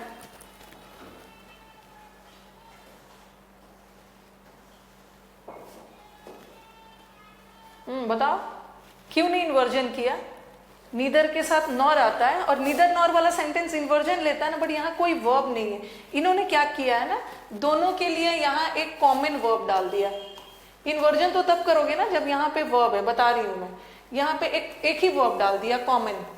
ना ड्राउट ने डैम्पेन किया, ना फेमाइन ने डैम्पेन किया, तो यहाँ पे इन्वर्जन नहीं आएगा, एक कॉमन डाल दिया। नेक्स्ट वाला दीजिए। टेल मी इधर the whole story else a part of it. एक दो चीज ध्यान रखना, आप लोग का जो है ना और भी दीजिए वैसा वाला प्रैक्टिस नहीं चलेगा। आप लोग इसी में फंस जाते हो टॉपिक वाइज में, ठीक है। एक ही टॉपिक का ना हमने वर्ब का करीब, मैंने आपको वर्ब का 5 सेट दिया है, 5 लेवल का क्वेश्चंस दिया है, level 1, level 2, level 3, level 4, non finite. और आप स्टूडेंट्स का प्रॉब्लम मैं देखती हूँ, क्योंकि मैं तो इतने दिन से पढ़ा रही हूँ, कि आप लोग सिर्फ इसी में फंसे रह जाते हो। टॉपिक वाइज कर करके बन जा रहा है और आप अपने आप पे कॉन्फिडेंस से खुश हो रहे हो, लेकिन ये असली टेस्ट नहीं है। टॉपिक वाइज तो पढ़ने के बाद कोई भी कर लेगा, ओके। मैं आपको 7-8 करवा दूंगी तो आप तो करते जाओगे टॉपिक वाइज, क्योंकि आपके मन में कहीं ना कहीं है कि ये सब वर्ब का एरर है, ठीक है। अब वर्ब का एरर है। अब टॉपिक वाइज आपने 5 लेवल कर लिया, क्योंकि मैं देखो एक दो चीज ध्यान रखना है ना, स्टूडेंट को 1000 क्वेश्चन ही नहीं दे देना है खुश करने के लिए, क्योंकि उस 1000 क्वेश्चन में ना आपको पता चलेगा कि एक ही पॉइंट से 20 क्वेश्चन रिपीटेड है और आप भी थक जाओगे, क्योंकि एक ही पॉइंट से 20 बार वही टाइप का क्वेश्चन आया उसी पैटर्न में। आप कम ही क्वेश्चन करिए, आप 500 ही क्वेश्चन करिए, बट क्वालिटी करिए कि मतलब सब जगह से कवर हो जाए। इस पॉइंट से भी ऐसा आ सकता है, इससे भी ऐसा आ सकता है, तो कम ही करिए, बट ऐसा करिए कि जो सब जगह से कवर हो जाए, ठीक है। हमें असली टाइम किस में देना है? मिसलेनियस में देना है, क्योंकि ये बन जाता है, ठीक है। ये डैम्पेन द स्पिरिट्स, ये एक फ्रेज है, मनोबल को कम करना। असली टेस्ट होती है आपकी मिसलेनियस, तो ज्यादा टॉपिक वाला नहीं करना है, मिक्स वाला ध्यान देना है, मिक्स वाले पे। एक तो स्पैम करते जा रहे हैं उमेश नायक, स्पैम करते जा रहे हैं। डैम्पेन देयर स्पिरिट, स्पिरिट का मतलब है मनोबल को कम किया, ना ही सूखा ने ना ही ड्राउट ने। हाँ, नेक्स्ट वाला बताओ। टेल मी इधर the whole story else a part of it. या तो मुझे पूरी कहानी बताओ या उस कहानी का एक हिस्सा बताओ, या पूरी कहानी बताओ या कहानी का हिस्सा बताओ।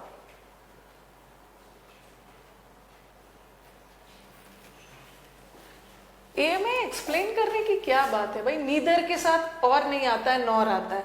इधर के साथ एल्स नहीं आता है, और आता है। टेल मी इधर the whole story else a part of it, else. Next वाला, not only Ram however also his friends were present. Not only के साथ बट ऑल्सो आता, but also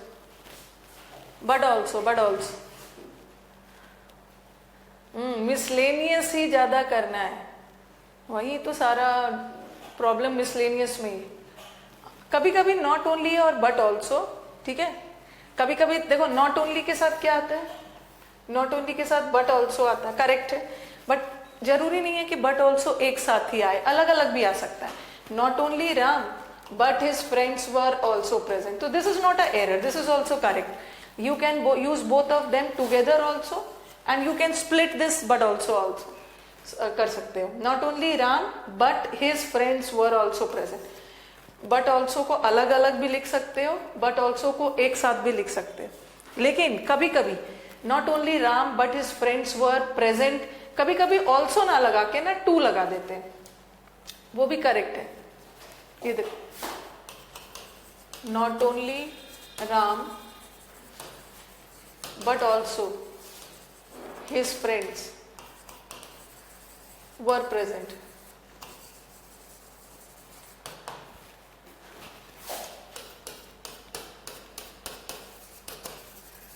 Not only Ram but his friends were also present. Third, not only Ram but his friends were present too.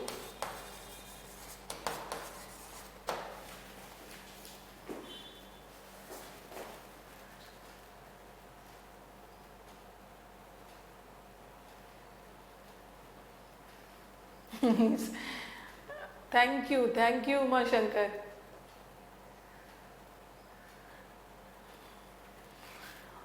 Not only Ram, not only के साथ क्या आता है? Not only के साथ बट ऑल्सो. करेक्ट है. Okay, not only के साथ but also. Okay, and not only के साथ कभी कभी बट अलग भी आ सकता है, ऑल्सो अलग भी आ सकता है. ये भी गलत नहीं है. ये मुझे इसलिए बताना है क्योंकि कभी कभी आपको लगेगा ना बट ऑल्सो एक साथ आना चाहिए, but this is also correct. But also अलग अलग आ सकता है. बट कभी कभी not only Ram but his friends were present too. कभी कभी हम बट के साथ, ठीक है, ऑल्सो ना लगा के टू लगा देते. टू का मतलब भी ही होता है ना. But his friends were present too, उसके फ्रेंड्स भी प्रेजेंट थे. और बट ऑल्सो का भी वही मतलब है, सिर्फ राम ही नहीं, बट ऑल्सो मतलब उसके फ्रेंड्स भी प्रेजेंट थे. तो बट ऑल्सो की जगह लास्ट में बट, लेकिन बट और टू एक साथ नहीं लगा सकते. अगर आप सोचोगे ना कि but too his friends, but too नहीं लगाओगे. बट के साथ जब भी लगेगा ऑल्सो लगेगा. बट कभी कभी स्प्लिट कर रहे हो तो ऑल्सो हटा के टू भी डाल सकते हो. वो भी गलत नहीं है, वो भी गलत नहीं है. ये सब मुझे इसलिए बताना होता है ना क्योंकि जब सेंटेंस आ जाता है आप कुछ और सोच के एरर कर देते हो और एरर कुछ और आ जाता है. बट ऑल्सो अलग अलग भी आ सकता है, कभी कभी अकेला बट भी आ सकता है, लेकिन लास्ट में टू लगेगा. Too too too. चलो ये हो गया. और हार्डली स्कार्सली वाला एग्जाम्पल दे रही. आई थिंक पहला 3 करेक्ट है. पहला 3 क्लियर हो गया होगा because first 4 sentences was based on the incorrect pair पे था. हाँ, वही मैं बोल रही हूँ ना कि हमें अपना टाइम, देखो टाइम बहुत इंपॉर्टेंट होता है. ठीक है, शुरू में सब बच्चों को ना बैच के शुरू में एनर्जी रहती है, लेकिन आई वांट कि आपकी एनर्जी लास्ट तक उतनी ही रहे. ये टॉपिक कर करके आप अपने आप को सेटिस्फाई कर रहे हो कि मैंने तो इस टॉपिक से 500 क्वेश्चन कर लिया, इस टॉपिक से 1000 कर लिया. वो कर लेते हैं, बच्चे कर लेते हैं, लेकिन इसके बाद भी जब मॉक टेस्ट देते हैं ना तब बच्चों का कंप्लेन आता है कि मैम मिसलेनियस में तो समझ में ही नहीं आ रहा है. तो इसमें जितना होना चाहिए आपने कर लिया, इसमें आप एनर्जी वेस्ट नहीं करेंगे. अब हम अपनी एनर्जी लगाएंगे मिसलेनियस में, लेकिन मिसलेनियस भी तभी करेंगे ना. अभी मुझे थोड़े से टॉपिक्स पढ़ा लेने दीजिए. Also say sentence Ganesh and नहीं करते हैं. ठीक है, कभी भी सेंटेंस ऑल्सो पे एंड नहीं होगा. Okay, but his friends were present also say कभी वाक्य को एंड नहीं करते, बट टू से कर सकते हैं. Miscellaneous important. चलो, hardly had I reach the station then I learned about the popular bomb explosion. जब भी सेंटेंस में हार्डली स्कार्सली आ गया, सबसे पहले तो देख लेना हार्डली स्कार्सली के साथ कौन सा कंजंक्शन लगता है, व्हेन. और दूसरा इन्वर्जन भी चेक कर लेना. हार्डली और स्कार्सली वाला सेंटेंस इन्वर्जन लेता है. Inversion, hardly had I reach the station, inversion हो रहा है ना. हार्डली हैड आई, देखो सब्जेक्ट के पहले वर्ब आ रहा है और हार्डली वाला सेंटेंस इन्वर्जन लेता है. इसका मतलब इन्वर्जन की गड़बड़ी नहीं है, गड़बड़ी है हार्डली के साथ दैन नहीं आता, व्हेन आता. When sometimes they will give you the error of incorrect pairing and sometimes they will give you the error of inversion. No sooner के साथ क्या आता है? नो सूनर के साथ देन आता है, देन आता है, करेक्ट है। इसका मतलब है पेयर में गड़बड़ी नहीं है, लेकिन नो सूनर अपने साथ इन्वर्जन लेता है। अभी मैंने बताया 5 कंजंक्शन जो इन्वर्जन लेता है, तो आई डिड नहीं होगा, डिड आई, सब्जेक्ट के पहले वर्ब डाल, डिड आई। वॉज भी लगा सकते हैं, no sooner was he taken to the hospital then it started raining, was भी लगा सकते हो, हैड भी लगा सकते हो, हैड भी लगा सकते हो। वो तो टेंस है, टेंस का देख लेना है।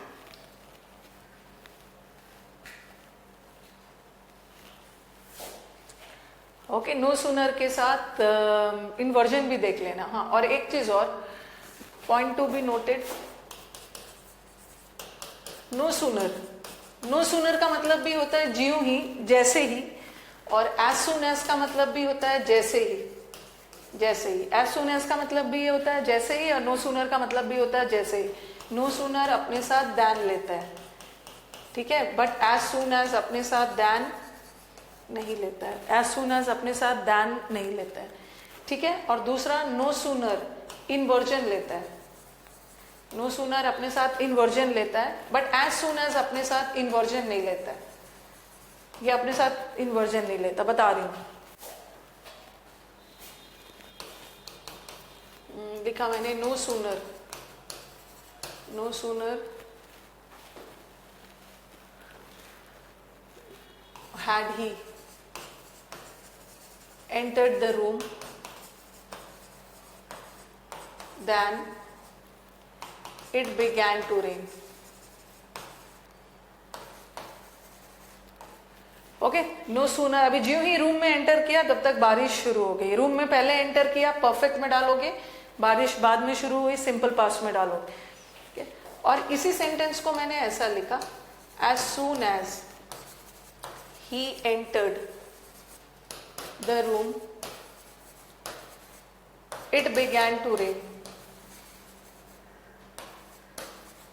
दोनों का मतलब सेम है, एज सून एज, जैसे ही उसने एंटर किया रूम में बारिश शुरू हो गई, दोनों का मतलब सेम है।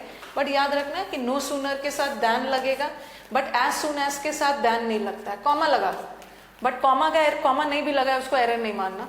और नो सूनर के साथ इन्वर्जन होता है, सब्जेक्ट के पहले वर्ब, और एज सून एज के साथ इन्वर्जन नहीं होता है, सब्जेक्ट के बाद वो।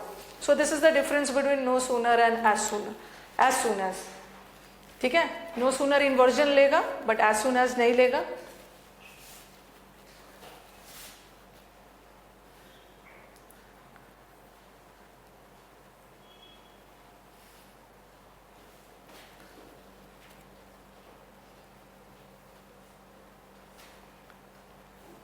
इसमें अंकित, इसमें इन्वर्जन नहीं होगा ना, मैंने आपको बताया। देखो यहाँ पे 2 वर्ब आ रहा है तभी इन्वर्जन हो रहा है ना। ये देखो सेंटेंस, मैं उसीलिए इसको पहले आपको मैंने बता दिया था। ये सेंटेंस देखिए, यहाँ भी एक वर्ब का पार्ट है, नो सूनर के साथ एक वर्ब का पार्ट है, और यहाँ भी एक वर्ब है, ठीक है। यहाँ भी एक वर्ब का पार्ट है और यहाँ भी वर्ब का पार्ट है, बट ऊपर वाले तीनों सेंटेंस में उन्होंने कॉमन वर्ब ले लिया। इन दोनों के लिए एक कॉमन, इन दोनों के लिए टेल, एक कॉमन टेल ले लिया है, इन दोनों के लिए एक कॉमन ले लिया, तो यहाँ पे इन्वर्जन नहीं होगा, यहाँ पे इन्वर्जन नहीं होगा। ओके, एज लॉन्ग एज अलग, एज लॉन्ग एज तो टाइम बताता है, जब तक, एज लॉन्ग एज मेहनत करोगे जब तक, उसका मीनिंग तो अलग चला गया।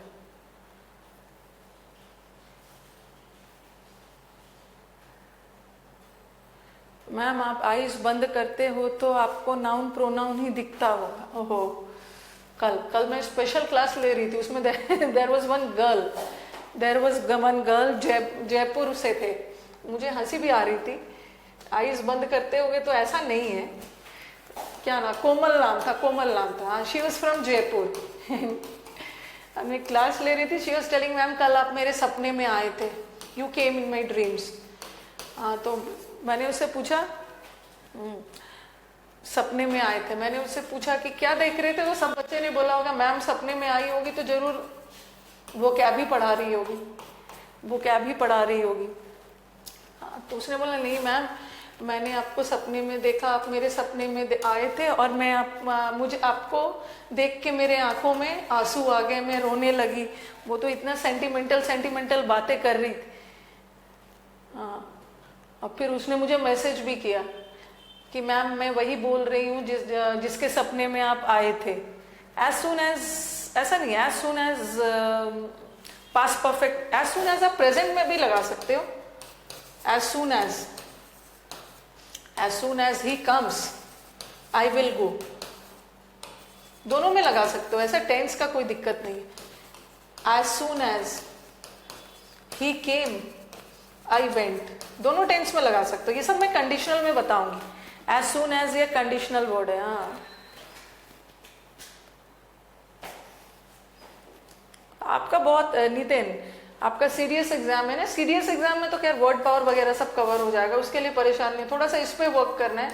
PQRS 40 मार्क्स का है, इस पे ज्यादा वर्क करना।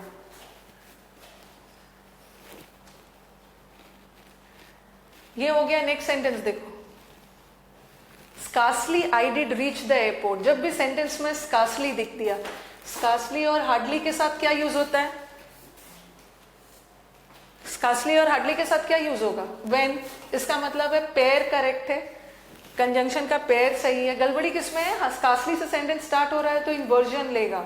Did I, error A part में, did I.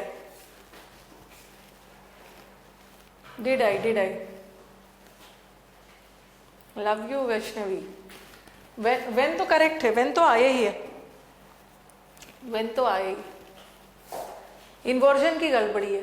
No sooner had the hockey match started when it began to rain. जो ही नो सूनर, हाँ, हॉकी मैच स्टार्ट हुआ, नो सूनर के साथ इन्वर्जन होता है ना, और इन्वर्जन आ भी रहा है। हॉकी मैच सब्जेक्ट है और सब्जेक्ट के पहले वर्ब आ रहा है, इसका मतलब इन्वर्जन का एरर नहीं है, एरर पेयर का है।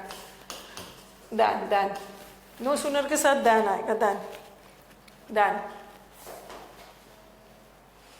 मेरे को वोकैबुलरी ही दिखती है सपने में, वही सपने में वोकैबुलरी दिखना जब तक एग्जाम क्लियर नहीं हो जाता। अगर मैंने ऐसा लिखा, ऐसा कुछ लिखा, नो सूनर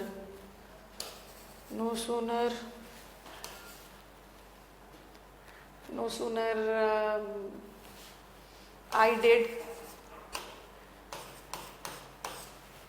एंटर्ड, ऐसा भी क्वेश्चन आया हुआ है। दिस वॉज अ क्वेश्चन, किसमें देखा था? किसी एग्जाम में, आई थिंक स्टेनो वगैरह का था। No sooner I did entered the hall then the bell rang. अभी मैं ज्यों ही मैं हॉल में एंटर की थी तब तक बेल बज गई। लास्ट वाला नो है। अप्लाइड फॉर IBPS क्लर्क, हाँ, IBPS क्लर्क का एग्जाम था ना, आई थिंक कब था? 19th को था। How was your exam? अब मैं इन्वर्जन पैरेललिज्म वाला एरर बस थोड़ा सा बच गया, पैरेललिज्म वाला एरर में टाइम लगेगा, ये मैं कल करूंगी।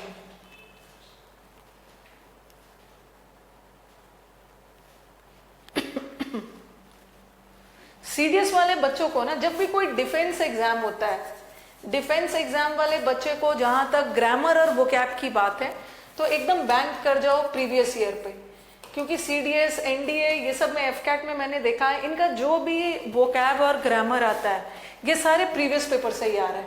ओके, प्रीवियस पेपर का वोकैब तो आना ही आना है, तो अलग से कुछ वोकैब पढ़ने की जरूरत नहीं है। मैं जो पढ़ा रही हूँ उसको पढ़ने के बाद प्रीवियस पेपर कर लो, ओके, उससे सॉल्व कर लो, और थोड़ा सेंटेंस अरेंजमेंट पे ध्यान देना है। हाँ, ये सेंटेंस बताना कहां पे एरर है। असिस्टेंट कमांडेंट तो मीनू, उसमें तो डिस्क्रिप्टिव भी तैयार करना।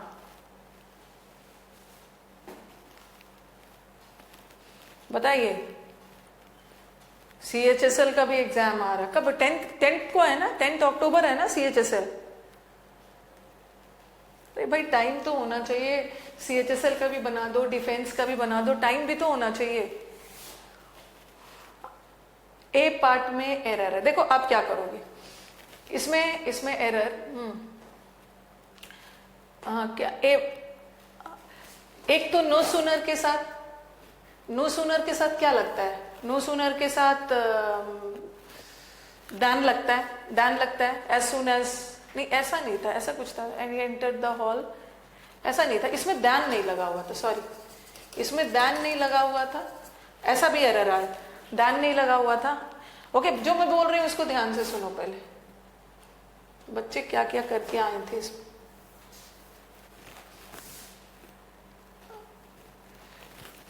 कुछ को लगा ना कि नो सूनर के साथ दैन लगता है, तो वो एरर सी कर रहे थे। नो सूनर के साथ तो मैम ने बोला है दैन लगता है, बट कभी कभी मैंने ऐसा सेंटेंसेस भी देखा है ना कि जहां नो सूनर के साथ दैन नहीं लगा रहे हैं, कॉमा लगा के छोड़ दिया या कॉमा नहीं भी लगाया, तो कभी भी सेंटेंस में नो सूनर के साथ दैन ना दिखे उसको एरर मत मानना। लेकिन याद रखना कि दैन के जगह कोई दूसरा कंजंक्शन हो, दैन के जगह कोई दूसरा कंजंक्शन हो तो वो गलत है। दूसरा कंजंक्शन लगा है ना वेन, गलत है, ठीक है, वेन की जगह दैन लगाया। लेकिन अगर मैंने यहाँ पे कुछ नहीं भी लगाया होता ना फिर भी सही है। No sooner had the hockey match started it began to rain, बगैर कंजंक्शन का भी हम यूज कर सकते हैं, ठीक है। हाँ टाइम ओवर हो गया, बगैर कंजंक्शन का भी हम यूज कर सकते हैं। अब देखो यहाँ पे बगैर कंजंक्शन का है, सही है, ठीक है, कुछ दूसरा गलत वाला भी तो नहीं लगा है, सही है। अब आपका क्या जाएगा, अब आप बोलोगे कि मैम नो सूनर तो अपने साथ ए में एरर है, डिड आई लगेगा, डिड आई। लेकिन ये भी तो ध्यान रखना है, ठीक है, आप यहाँ पे करेक्ट कर दोगे, लेकिन ये भी तो ध्यान रखना है कि ये क्या है, V2 है, ठीक है, ये V2 है और डिड के साथ तो V1 लगता है। हाँ डिड के साथ तो V1 लगता है, क्या करोगे ऐसे केस में, क्योंकि आपका एरर दो जगह है, एरर यहाँ भी है। अगर मैं यहाँ सुधारती हूँ ना, जैसे आप लोग बोल रहे हो मैम डिड आई कर दीजिए, ठीक है, नो सूनर अपने साथ डिड आई लेता है, लेकिन डिड के साथ तो वर्ब का V1 फॉर्म आता है, तो मुझे यहाँ भी सुधारना होगा, मुझे यहाँ भी इंप्रूव करना होगा, यहाँ भी सेंटेंस को करेक्ट करना होगा। दो जगह मैं नहीं करेक्ट कर सकती, क्या करूंगी उस केस में, उस केस में क्या करूंगी, उस केस में ना जब भी ऐसी पॉसिबिलिटीज आ गया कि जहां लगे कि दो जगह सुधारना है, अपना कंजंक्शन ही बदल दो, अपना कंजंक्शन ही बदल दो, इसको कर दो एज सून एज आई लगा दो, एज सून एज आई, अब सही हो गया। As soon as I entered, as soon as अपने साथ दैन भी नहीं लेता है और एज सून एज के साथ इन्वर्जन भी नहीं आता है, ना B option is not correct. As soon as I entered, I के साथ तो एंटर्ड डाल सकते हो, यू चेंज नो सूनर को ही बदल दो, नो सूनर को बदल दो एज सून एज में, क्योंकि नो सूनर और एज सून एज मीनिंग तो सेम है, बट एज सून एज के साथ इन्वर्जन नहीं आएगा, मैंने इन्वर्जन नहीं रखा, एज सून एज के साथ दैन भी नहीं आते। As soon as I entered, as soon as I entered हो जाएगा। कहां पे हैड लगा दूं, कहां पे हैड लगा दूं,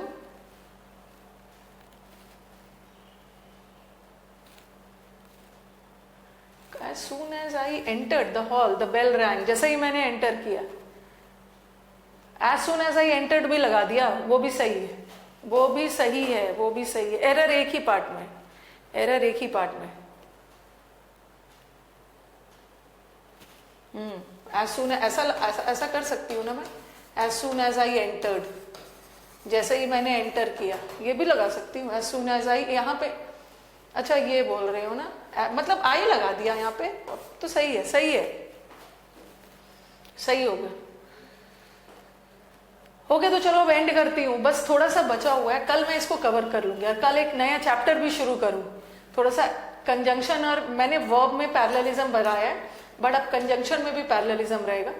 okay, next class will complete, ठीक है। आई डिड एंटर भी नहीं होगा, कृष्णेंदु, एज सून एज, अगर आप बोल रहे हो ना as soon as I did करोगे तो डिड लगा दिया, बट ये भी एंटर को तो V1 करना होगा ना, यहां तो आपने सुधार दिया, फिर से यहां सुधारना होगा, फिर से यहां सुधारना होगा, हम दो जगह नहीं सुधार सकते। ओके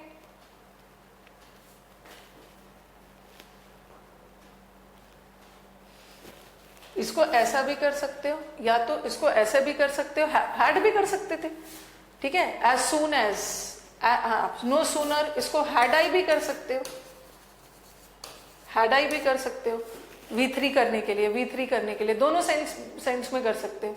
देख लेना आपके ऑप्शन में क्या है, हैड आई भी कर सकते हो। लेकिन देखो, no sooner had I entered, ज्यों ही मैं घुस चुका था। अच्छा, कल हम इसको डिस्कस कर लेंगे, कल मुझे याद दिलाना कि डिड आई आ गया और हैड आई आ गया तो किसको चुनना है, कल मुझे बताना, ठीक है। Tomorrow will be doing, okay. जैसे मैं देख रही हूँ कुछ बच्चों का हैड आई वाला ऑप्शन आ रहा है, हैड आई भी आ रहा है, कुछ का डिड आई भी आ रहा है। Tomorrow will be discussing, okay. चलो लेट्स एंड द क्लास।